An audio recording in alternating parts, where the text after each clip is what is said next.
This image in the magazine Labor Defender by J. Lewis Engdahl depicts one of the many protests to free the Scottsboro Boys, which was a huge event in the 30s and a huge controversy.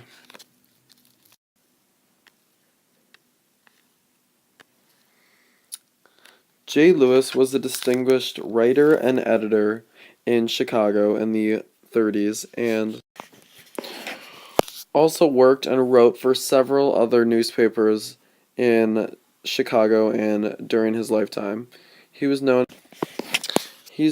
as one of the most distinguished writers in the history of American socialism. During J. Lewis's successful career, he joined the International Defense Labor and became the chairman and also the editor of its popular magazine, Labor Defender.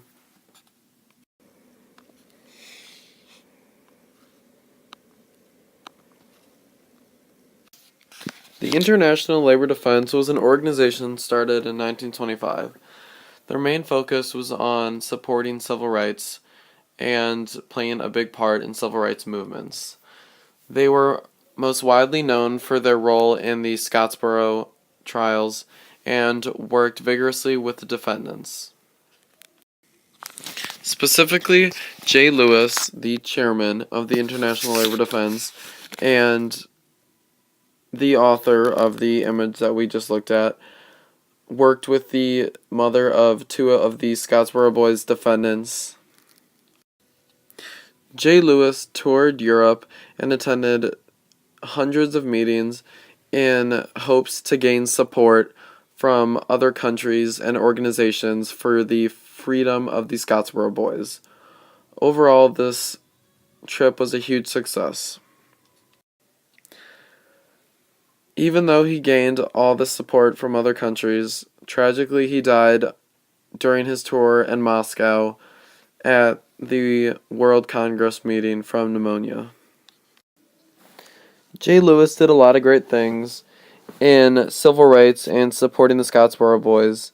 However, one of the most recognizable things is his beautiful creations in the magazine Labor Defender in the 30s.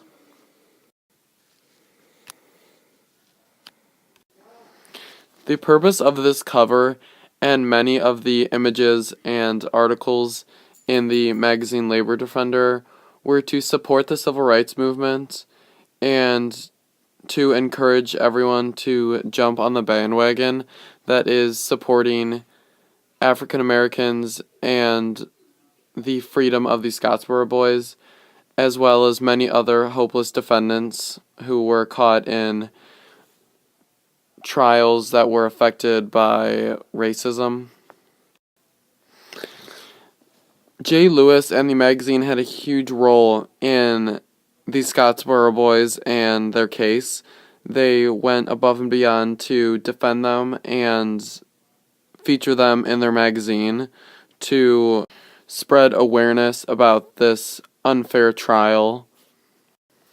The story on this cover of the Scottsboro Boys originated on an evening in 1931.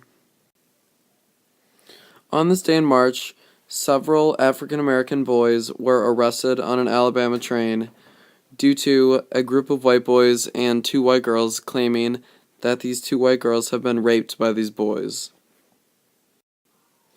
They were tried and convicted and sentenced to death by an all-white jury.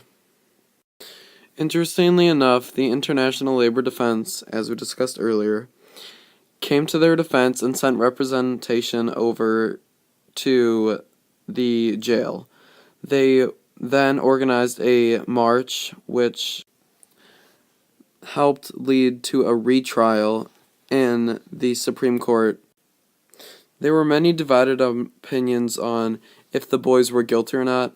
The South obviously thought that they were very guilty and wished that they would all receive the death penalty. However, the North was very defensive of them and tried to encourage others to defend the boys. propaganda after propaganda and trial after trial, all these years later in 1937, charges were dropped against half the boys while the other half remained in prison. These Scottsboro boys struggled to find a life after they were released from prison. This story matters and this cover matters because today we still face many of these same problems with African Americans being treated unfairly around the U.S. in courts. There were many injustices after this regarding African Americans being blamed for a crime, and it still even goes on today. However, this was one of the first significant events that happened regarding that.